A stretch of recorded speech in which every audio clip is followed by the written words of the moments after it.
Bismillahirrahmanirrahim. Alhamdulillah nahmaduhu wa nasta'inuhu wa nastaghfiruh wa na'udzu billah min shururi anfusina wa min sayyiati a'malina. May yahdihillahu fala mudilla lahu wa may yudlilhu fala hadiya lahu. Asyhadu an la ilaha illallah wahdahu la syarika lah wa asyhadu anna Muhammadan abduhu wa rasuluhu wa la nabiyya ba'dah. Allahumma salli wa sallim wa barik ala sayyidina wa maulana Muhammad wa ala alihi wa sahbihi wa zurriyyatihi wa atba'ihi ila yaumil qiyamah. Amma ba'du. Para muhibbin rahimakumullah. Qala al-Imam Ahmad ibnu Athaillah As-Sakandari rahimahullah, nafa'ana bi'ulumihi wa asrari.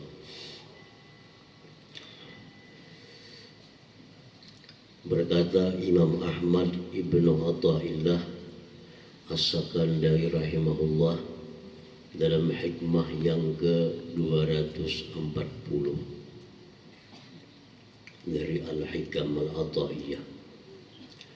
At-tawadhu'ul hakiki huwa ma kana nashi'an an syuhudi 'azamatihi wa tajalli sifatihi. Bermula tawadhu yang hakiki, tawadhu yang paling tinggi artinya.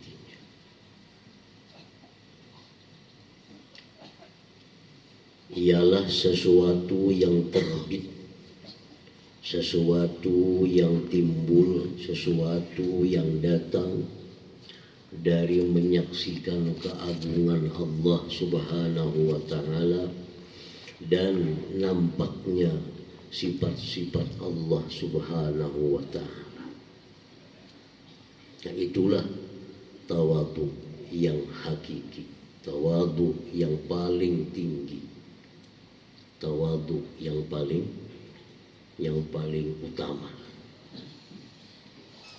tawadhu yang timbul daripada menyaksikan sifat Allah, tawadhu yang timbul dari menyaksikan keagungan Allah. Dari situ ia tidak melihat lagi sesuatu yang ada pada dirinya. Nah, itu tawadhu yang hakiki. At-tawadhu kismani. Tawadhu itu terbagi dua. Artinya kedua-duanya ini salah satunya mesti kita sifati. Kalau ada di yang satu, yang nomor dua. Yang pertama tawadhu'us salikin, tawadhu'nya orang salikin.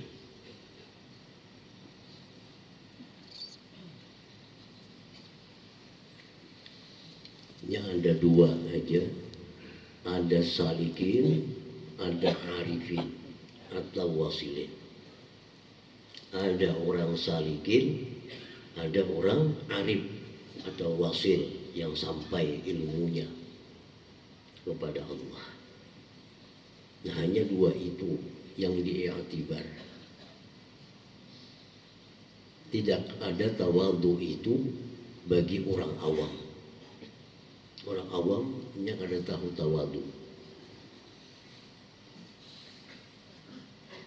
Nah, jadi kita wajib mesti keluar daripada awamul muslimin itu.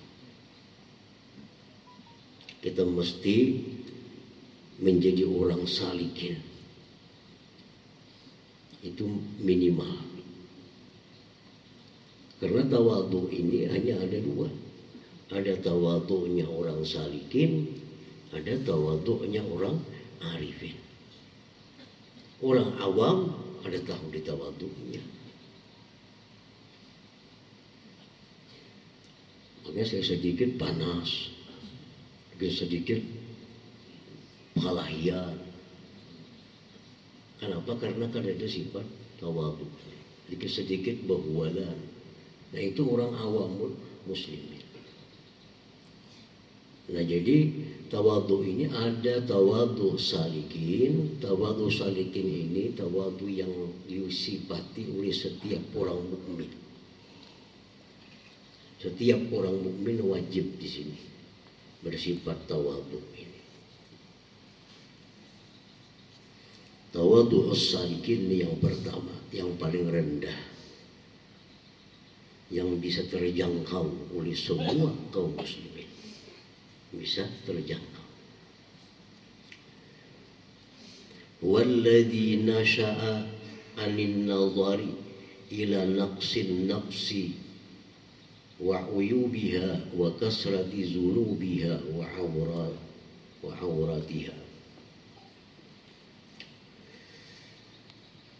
Tawadhu'nya salikin ini sesuatu yang timbul, sesuatu yang datang daripada memandang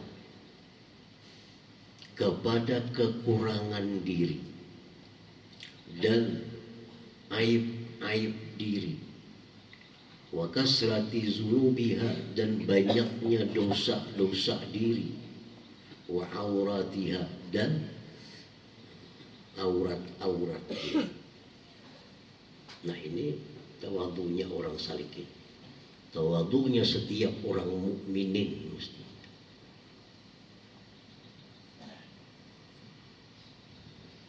Tawadhunya itu timbul daripada memandang kepada kekurangan diri, banyaknya aib dalam diri, banyaknya dosa dalam diri, banyaknya kekurangan macam-macam. Di situ timbul bahwa diri kita ini sangat hina, sangat rendah. Para muhibbin rahimakumullah. Jadi tawadhu itu artinya adalah memandang bahwa diri ini hina dari siapa jua pun, dari siapa jua pun. Kenapa demikian? Karena yang tahu diri kita,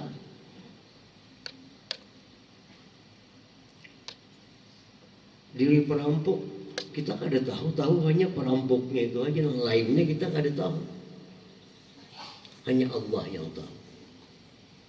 Kalau diri seorang tahu jujur, tahu persis sifat-sifat yang kada baik dalam diri kita tahu persis.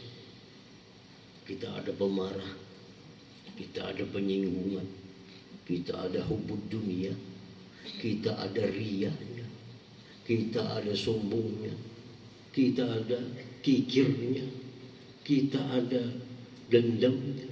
Yang tahu tuh diri kita. Diri orang lain kita kada tahu.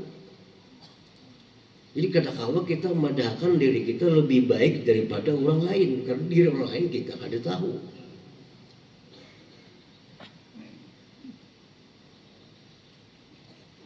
Nah, jadi ini tawadhu orang salik. Orang salik ini orang yang menjalani jalan Allah yang wajib dijalani oleh setiap orang mukmin dan mukminah.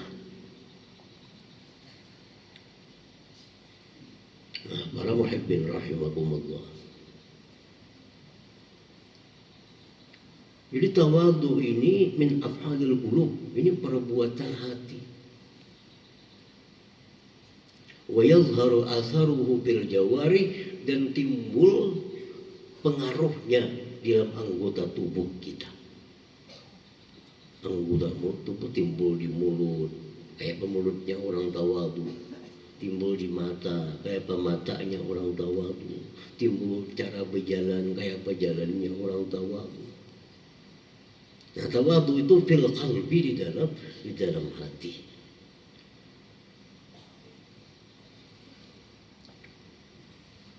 Jadi setiap orang yang beriman itu wajib bersifat tawadhu. Artinya apa? Dia menganggap dirinya lebih hina daripada diri orang lain. Kenapa sebabnya?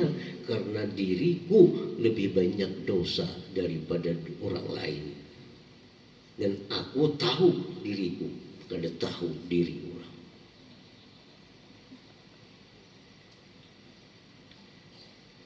Dan at-taqwa hauna, jar Nabi, takwa itu di dalam hati. Wala ya'lamu ma fil qulub illallah, dan tidak tahu yang dalam hati itu hanya Allah.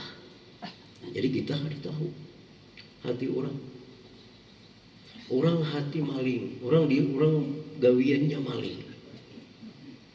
Maling adalah sifat yang tercela. Nah, sifat yang tercela pada diri seseorang. Memang dari sisi malingnya orang itu tercela, tapi kita kada tahu hatinya. Barangkali dalam hatinya ada sifat penyayang, barangkali di hatinya ada sifat penyesalan kepada Allah. Kita kada tahu. Barangkali maling itu sudah diampuni oleh Allah. Oh, orang ini korupsi, bujur ini korupsi. Tapi tahukah kita kalau ini tobat kepada Allah?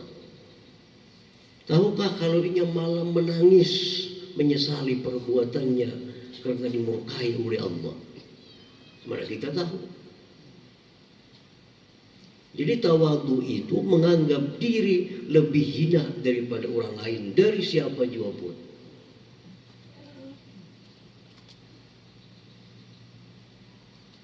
Nah, seorang kepala rumah tangga, dia wajib tawadhu. Dia wajib menganggap dirinya itu lebih hina daripada bininya. Katakan itu. Seorang suami, dia wajib menganggap dirinya lebih hina daripada istrinya. Dia wajib merasa dirinya lebih hina daripada anaknya. Dia wajib merasa dirinya itu lebih hina daripada pembantunya. Dari kepala rumah tangga. Soalnya kita merasa bahwa diri kita lebih hina daripada bini kita. Soalnya kita merasa diri kita lebih hina daripada anak kita. Biasalah kita merasa diri kita lebih hina dari pembantu kita. Bila kada pernah mulai dan minta ampun kepada Allah, sekian tahun ini kada pernah merasa itu. Nah, ini sifat Tuhan. Duduk kita bersimpuh di hadapan Allah bahwa ya Allah, hamba-Mu lebih hina daripada istri hamba, hamba-Mu lebih hina daripada anak hamba, hamba-Mu lebih hina daripada pembantu-pembantu hamba. Kenapa demikian? Karena hamba tahu diri hamba, hamba tidak tahu diri hati istri hamba, tidak tahu istri anak hamba, tidak tahu hati pembantu-pembantu hamba, tidak tahu hati kawan-kawan hamba. Hamba hanya tahu hati hamba sendiri dan sangat banyak dosa kepada Engkau. Nah, mesti macam itu. Mesti macam itu. Ini tawadhu.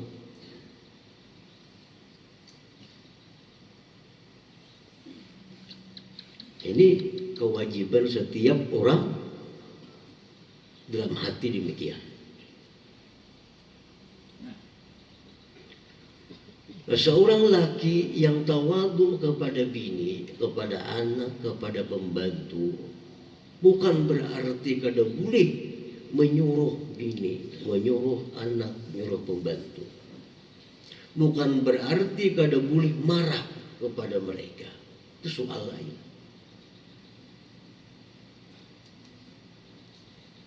Kita boleh menyuruh istri kita,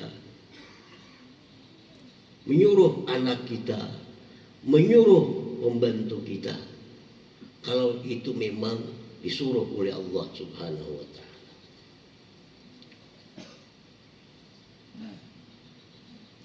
Kita boleh aja menyuruh, minta bantuan kepada mereka itu boleh, tapi jangan menganggap bahwa mereka yang kita suruh ini lebih hina daripada kita. Yang ngaran bini ya disuruh bini. Bini kada hakul jangan sarik. Bila sarik no berarti ngarannya kenapa? Menyuruh anak ini untuk kepentingan diri kita. Menyuruh anak bukan berarti kada boleh aja.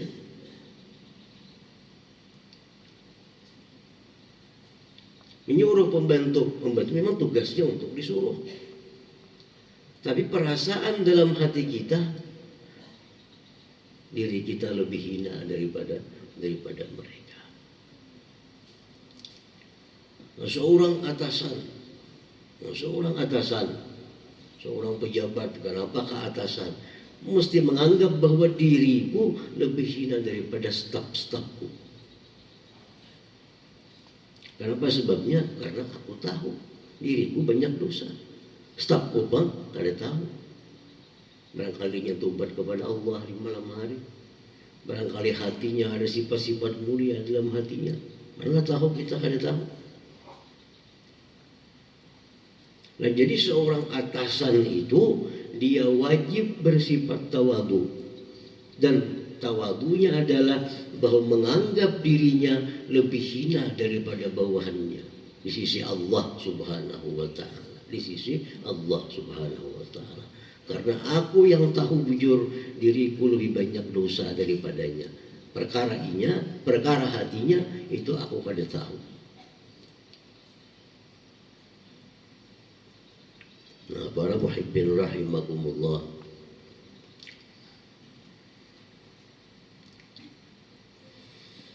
yang pertama tawadhu'us salikin, tawadhu'nya salikin.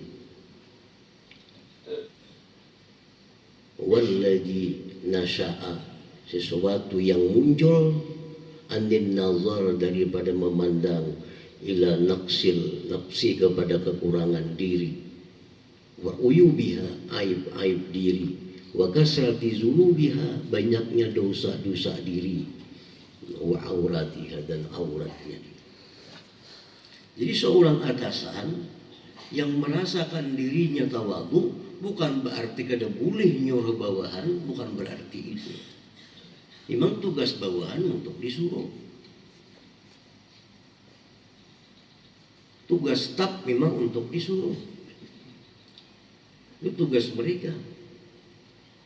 Di perkara hati, menganggap bahwa diriku lebih hina dari mereka di sisi Allah Subhanahu wa taala.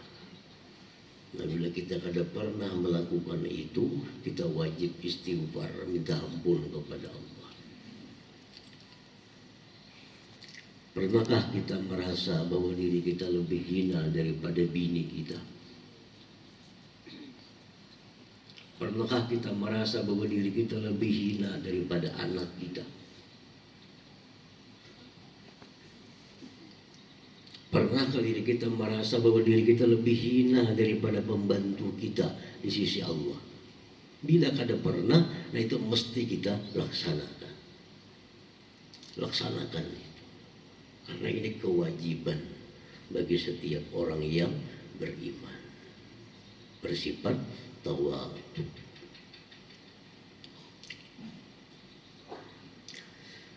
Nah, para muhibbin rahimakumullah, sifat tawadhu yang ada dalam diri kita ini kadang mencegah kita untuk amar ma'ruf nahi munkar. Kadang mencegah itu karena ini perintah Allah. Jadi sifat tawadhu ini kadang mencegah kita melaksanakan amar ma'ruf nahi munkar. Karena itu diperintah Allah. Lihat bini misal pada sembahyang, Dan hendak nyuruh bini aku bin gaya apakah juga. Nah itu luput itu. Anak kada sembahyang dilihatkan aja, membantu kada sembahyang dibiarkan aja. Kenapa dibiarkan? Aku bin gaya apakah juga bisa aku. Nah ini salah hendaknya. Salah hendaknya. Amar ma'ruf nahi munkar itu perintah Allah kepada kita, siapapun kita, apalagi kita kepala.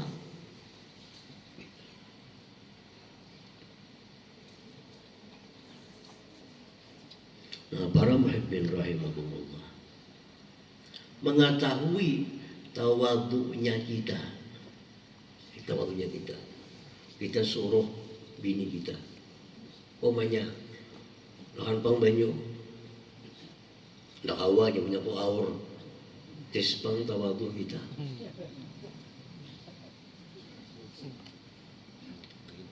Bila kita sarik, bila kita marah, kita menegakkan menghormati lawan laki.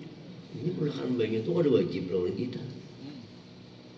Ini melakukan baik itu kebaikan dirinya untuk kita. Itu kebaikan dirinya untuk kita, bukan kewajibannya. Melakukan baik. Umanya ada pasangan pang baju nih, waor di umanya, ya pada kawai. Orang tahu. Bila kita marah, bah, ada kemasian jomanya suruh napasakan orang lain. Nah ini berarti kita kada tahu. Kenapa? Menapasakan baju lagi itu kata kewajiban bini kita. Nah, jadi kita uji tawadhu kita. Uji tawadhu kita.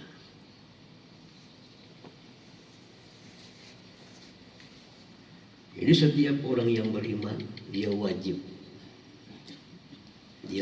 bersifat tawadhu. Artinya apa? Bahwa dia merasa dirinya paling hina di sisi Allah, paling banyak dosa, paling banyak maksiat, paling banyak kada maasi dengan Allah Subhanahu wa taala. Orang lain pada tahu. Aku ternyata tahu dengan diriku. Barangkalinya ada berbuat hal-hal yang sangat dicintai Allah, mana tahu.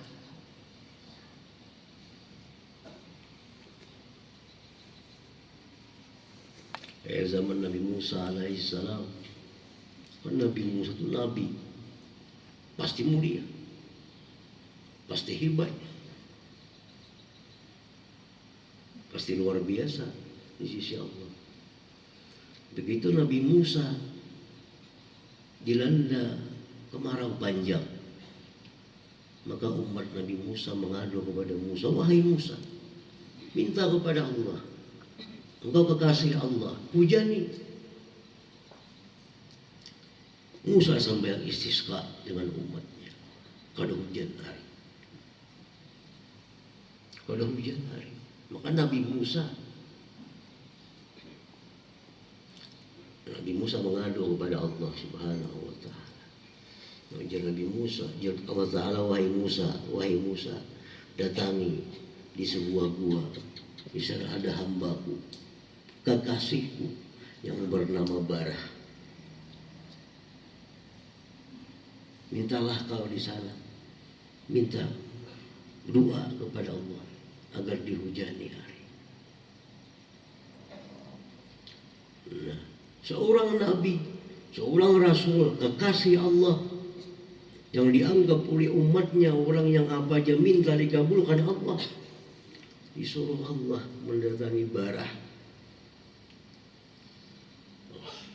Nabi Musa yang punya gelar kalimullah, orang yang bisa bicara dengan Allah, dengan tawadhu'nya Nabi Musa datang kepada Barah.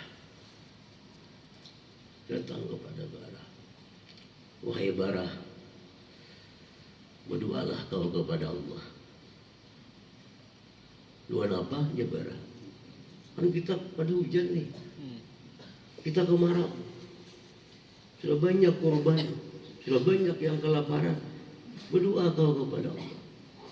Kayu aja Barah. Sekalinya Barah kada berdoa, ya Allah, engkau kehabisan banyu, wah ya Allah kada hujan nih hari. Engkau ini kurang baju kayak Allah. Amun ikam baju kada kurang ya Allah. Mun ikam baju kada habis, hujani kami. Hujan hari. Nah, ini ada hamba Allah yang demikian, yang sangat dekat dengan Allah Subhanahu wa Ta'ala. Ada berdoa lagi lawan Tuhan. Ini kemarau ya Allah. Engkau kehabisan air kayak Allah. Yang diturutin itu. Karena kelasnya lain. Ini orang sudah muanasah, sudah jinak dengan Allah. Sudah jinak lawan Allah. Orang yang sering bersenda gurau dengan Allah di tengah malam, ada kau dituruti.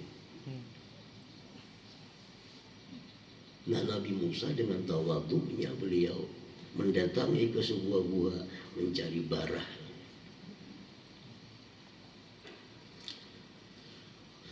Nah, para muhibbin rahimakumullah. Nah, kemudian wa tawadhu'ul arifin. Nah, yang kedua tawadhu orang arif. Ini orang-orang di atas yang merupakan tawadhu'nya ini fadilah, keutamaan. Kalau yang tadi itu kewajiban. Merasakan bahwa diriku adalah paling hina di sisi Allah, paling banyak dosa di sisi Allah. Diriku adalah yang paling kotor di sisi Allah. Itu tawadhu'nya orang salikin, yang wajib kita laksanakan semua. Nah, yang kedua ini tawadhu'nya arifin. Tawadhu' arifin. Nah, ini hikmah yang ke-240 tadi. Walladzi nasha'a an syuhudi 'azamatillah wa tajalli sifatihi fi kulli syai'. Nah, tawadhu'nya orang arif ini ialah sesuatu yang timbul daripada menyaksikan keagungan Allah dan nampaknya sifat-sifat Allah pada segala sesuatu.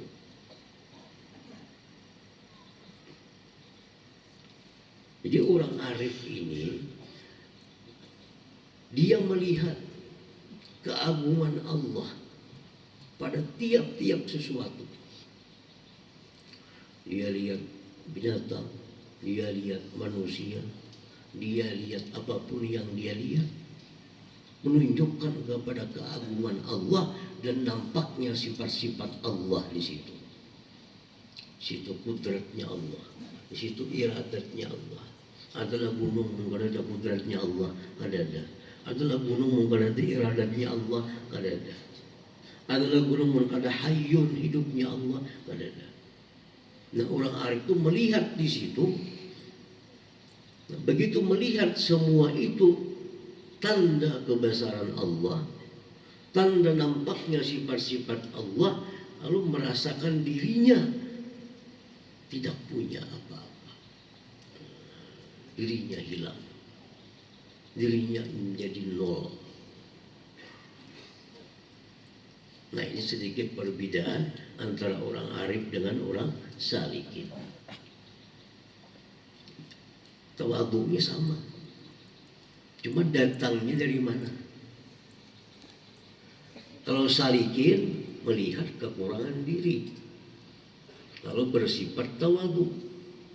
Kalau orang arifin melihat keagungan Allah, nampaknya sifat-sifat Allah, seorang kadang dapat apa lagi?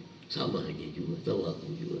Cuma cara ambilannya berbeda antara orang salikin dan orang arifin.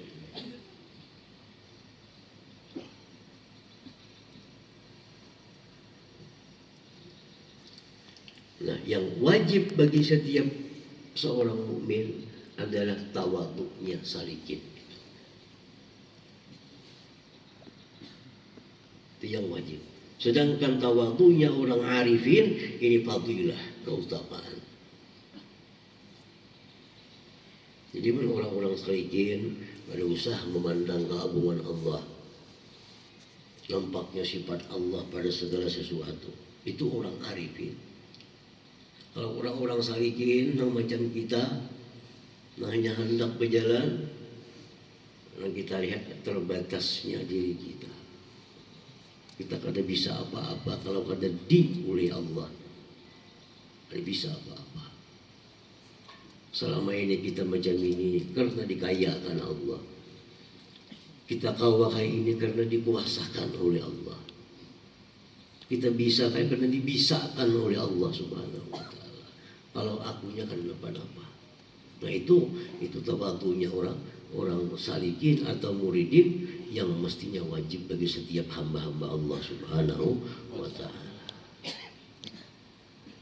Nah itu hikmah yang ke-240 ini. Insyaallah selanjutnya 241. La hadratin Nabi sallallahu alaihi wasallam al-Fatihah.